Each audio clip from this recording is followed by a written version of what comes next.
Welcome to my channel Uni Study economics. Today's topic is Indian economic. आज हम Indian economy में वो topic के बारे में बात करेंगे जिनसे एग्जाम में क्वेश्चंस ज़्यादातर पूछे जाते हैं।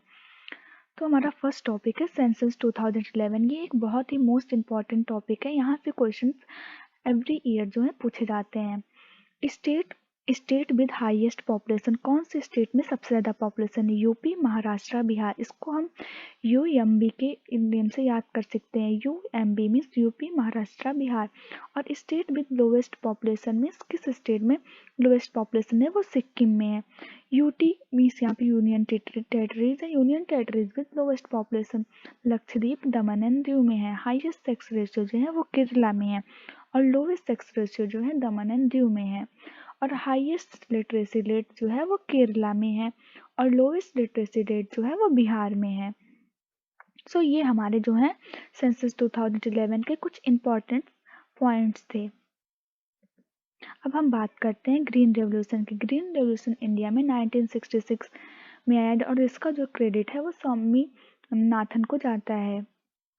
और ग्रीन रेवोल्यूशन जो है वो मेनली जो थे फूड ग्रेन्स के ऊपर थे और वाइट रेवोल्यूशन जो थे वो मिल्क के थे और येलो रेवोल्यूशन जो थे वो ऑयल सीड्स के ऊपर थे और ब्लू रेवोल्यूशन जो थे वो फिशरीज के ऊपर थे और गोल्डन गोल्डन जो रेवोल्यूशन थे वो फ्रूट्स एंड एप्पल के ऊपर थे।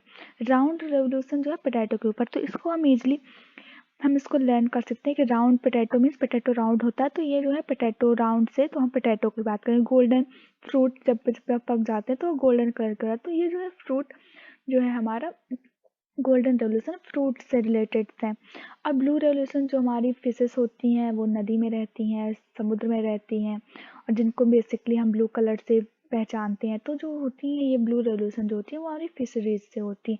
येलो रेवोल्यूशन, येलो से आप सोचेंगे क्या येलो से जो हमारे ऑयल्स होते हैं वो येलो होते हैं, ऑयल सीड्स की बात करते हैं। तो ये जो हम येलो रेवोल्यूशन है उनको हम ऑयल सीड्स से समझ सकते हैं। वाइट रेवोल्यूशन दूध हमारा सफ़ेद होता है तो फिर हम जो होते हैं वाइट रेवोल्यूशन को हम मिल्क से जान सकते हैं। ग्रीन रेवोल्यूशन यहाँ पे बेसिकली जो कंफ्यूजन होती है ग्रीन रेवोल्यूशन में, यहाँ पे कभी कभी मतलब PYQs के क्वेश्चंस भी देखने से पता चलता है। कभी कभी यहाँ पे पोटैटो देते हैं ग्रीन चीज़ों के बारे में बात करता है तो लोग सोचते हैं जो हमारा ग्रीन रेवोल्यूशन है वो बेसिकली ग्रीन थिंग्स के ऊपर होगा, बट नहीं, ये हमारे फूड ग्रेन्स के ऊपर है। कि मतलब खाने की जो भी पदार्थ है फूड ग्रेन्स के ऊपर है, व्हीट, राइस, इनके ऊपर है। तो ये जो थे ये कुछ इंपॉर्टेंट कॉन्सेप्ट जिनसे हमारे एग्जाम में क्वेश्चन पूछे जाते हैं ग्रीन रेवोल्यूशन के थे।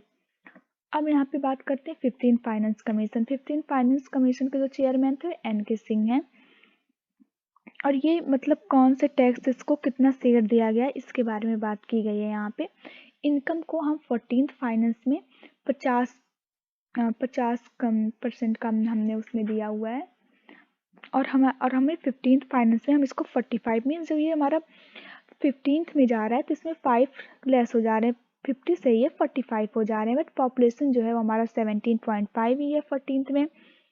एंड पॉपुलेशन 2011 में यहाँ पे 10 है, ये बढ़ के 15 हो गया और एरिया जो है वो 15th है और ये 15 है। और फॉरेस्ट जो कवर कर रहा है 14 में 7.5 कर रहा है और 15th में 10% कर रहा है। और फॉरेस्ट इकोलॉजी में कोई नहीं है। डेमोग्राफिक परफॉर्मेंस ये बेसिकली यहाँ से एग्जाम में मोस्टली क्वेश्चन पूछे गए हैं। 12.5 है 15th में और टैक्स एफोर्ड जो है वो 2.5 है। तो ये हमारे कुछ बेसिक इम्पॉर्टेंट, ये बहुत ही ज़्यादा इम्पॉर्टेंट टॉपिक है हमारे UGC नेट के पॉइंट ऑफ व्यू से। अब हम बात करते हैं वेरियस इंसिडेंट्स की। अब HDI को जो है ह्यूमन डेवलप इंडेक्स को जो है वो UNDP प्रेजेंट करता है और ह्यूमन कैपिटल इंडेक्स को वर्ल्ड बैंक करता है और ग्लोबल हंगर इंडेक्स को international food policy research institute करती है। ईज ऑफ डूइंग बिजनेस को वर्ल्ड बैंक करता है। ग्लोबल कॉम्पिटिटिव इंडेक्स और जनरल गैप इंडेक्स को वर्ल्ड इकोनॉमिक फोरम करता है और वर्ल्ड इनइक्वालिटी इंडेक्स को ऑक्सफैम करता है। अब यहाँ पे देखिए ग्लोबल हंगर, तो यहाँ पे जो हंगर शब्द है इससे हम फूड का याद कर सकते हैं। ग्लोबल हंगर इंडेक्स को जो है इंटरनेशनल फूड पॉलिसी से रिसर्च इंस्टीट्यूट करता है क्योंकि हमें भूख लगने पे हम फूड को ढूंढते हैं। और यहाँ पे ग्लोबल कम्पिटेटिव मीन्स जो कम्पिटेटिवनेस होती है वो हमारी इकोनॉमी में होती है। तो इसको हम ऐसे याद कर सकते हैं कि ग्लोबल कम्पिटेटिव इंडेक्स कंपटीशन हमारी इकोनॉमी में होती है तो हम ग्लोबल कम्पिटेटिव जो होती हैं वो वर्ल्ड इकोनॉमिक फोरम होती हैं। ठीक है। तो बेसिकली यही आज के कुछ पॉइंट्स हैं जिनसे बेसिकली हमारे इंडियन इकोनॉमी में क्वेश्चंस पूछे जाते हैं। So thank you for watching, like share and comment for this types of videos.